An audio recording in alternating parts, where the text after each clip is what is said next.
world of third-person shooter games is already so defined and proven in its baseline formalities that it's extremely difficult for one to stand out legions above the heaps of others. However, just because something's been done before doesn't mean that it shouldn't be done again and again and again, especially if the foundation is solid. What differentiates these games are the way they emphasize chosen standard features and tailor them to complement their intended gameplay feel. Enter Tom Clancy's Ghost Recon Wildlands, a standard third-person shooter with standard third-person tropes. Snort them while growing on the walls to gain X-ray vision, and compete with your friends to see who can make the most insufferably obnoxious character. Wildlands, like most Tom Clancy games, features an emphasis on strategic approach, elements of stealth, and teamwork, which satisfies both forms of the word teamwork. There's teamwork, sans quotes, that involves you sending around into the head of a Bolivian drug kingpin right before your getaway driver swoops in as your ordnance expert blows the newly unemployed pursuers off the face of the earth all in mines. And then there's the more creative, albeit less productive, teamwork, in quotes, that involves you stuffing multiple bricks of C4 down the exhaust pipe of a motorcycle that one of your buddy voluntarily rammed through the front gate of a drug stash while you and your better chum sit back and giggle with itchy detonator fingers. But choosing aspects is only half the battle, and so remains the execution of bringing those aspects to life, so let's look at gameplay.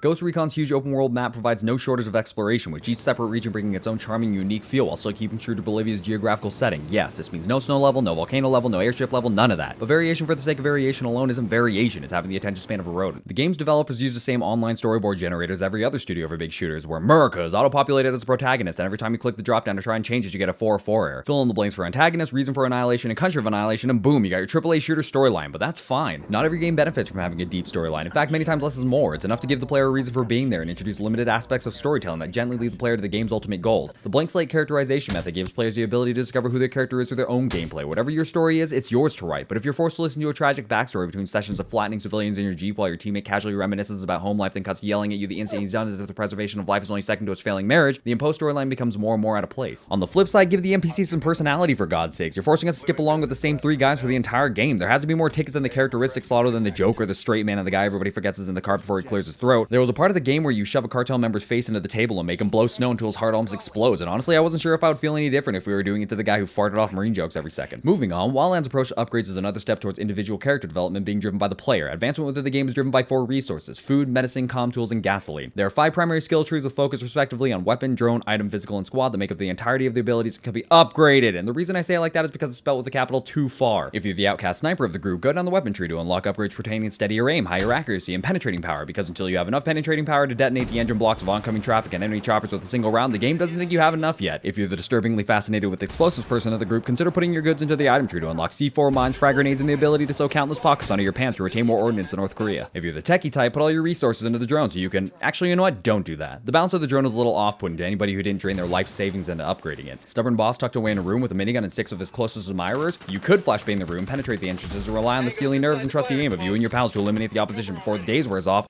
Or you could send it the drone. Convoy of goodies headed your way? You can secure the perimeter, strategically place C4 to have the greatest effect, and establish a superior vantage point to take advantage of the confusion and eliminate the escorts.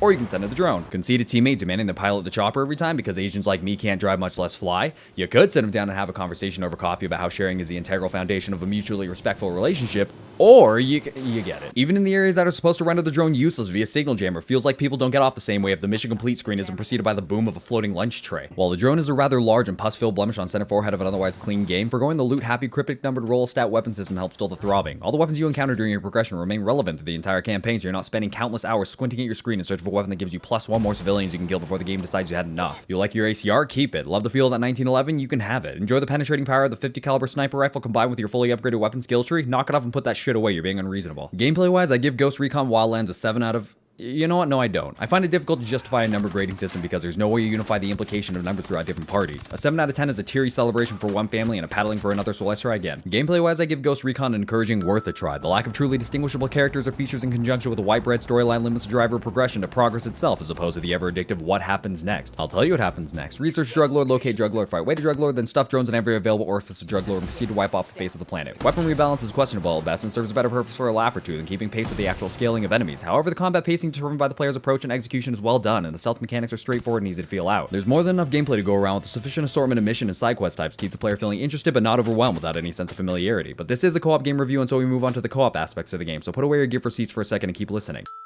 All great co-op games need to have one aspect in common. It must establish a form of dependency upon your teammates. While there are many ways to go about this, Ghost Recon takes the individuality approach. From physical to skill customization, this approach takes inspiration from the human desire that no one can do your job better than you. There are more than enough options between appearance, weapon selection, and skill upgrades that you and your buddies won't be identical to each other unless you get together and plan to match up in every way in the same fashion you should get together and see a psychiatrist. The ability to excel in specific attributes while leaving your teammates to make up in areas you lack creates a sense of mutual reliance. Your team becomes increasingly dependent upon the execution of your specialization to succeed as the mission becomes harder. Your snipers become better snipers, your tanks tanks become better tanks, and your whiny friend gets 5 more seconds to whine before ultimately bleeding out in your apathetic shoes. Upon completion of a mission, each member is rewarded with a sense of pride in their own personal contribution to the coordinated effort. They did something that no one else could do, even if that something was screwing it up for everyone else. But predictability is the bane of adventure. If you want to play God, get an Am Farm and flood it, then cheat yourself in a corner and contemplate your life because you are a terrible person. Human error is the bread and butter of the true co-op experience. Unaccountable actions enhance the gameplay experience with an infinite number of different scenarios. Yes, consistency is the basis of progress, but using the NPC team insta-kill button as a crutch to make any headway into a mission yields no self-accomplishment, unless you're the kind of person that made a hobby of putting your name on other people's quizzes in grade school and hang them on the fridge. And if human error is the bread and butter of the experience, human creativity is the cheap wine at the unwelcome family dinner. If you tell your NPC friend to go to the south side of the base and create a lingering distraction so you can sneak through the north entrance, he'll rock back and forth for about 5 seconds like he's busting a piss before spitting a stale marine joke out in your face as if hoping you'll lose faith in him and figure something else out, when it works every time, the dick. Ghost Recon doesn't discourage creativity, it welcomes it with a warm hug and a family wagon strapped with C4 and sparklers careening head-on to a food supply convoy. The 500 different ways to approach the same situation while remaining viable to the progression of the mission encourages different personalities to attack the same issue in their own way. The game's advocacy for individualization in every aspect makes for an excellent co-op experience for both the hardcore watch my 6, no butter please I'll take my toaster gamer, and the more casual experimental speed your farm tractor through a slalom of mines gamer, and everyone between. For this I award the co-op play with the honorary go play it now, averaging out the total score for Tom Clancy's Ghost Recon Wildlands to a solid strongly consider, as in I strongly consider you to give it a try with your other co-op pals, and the real pals, not the ones that upgrade the Jones first.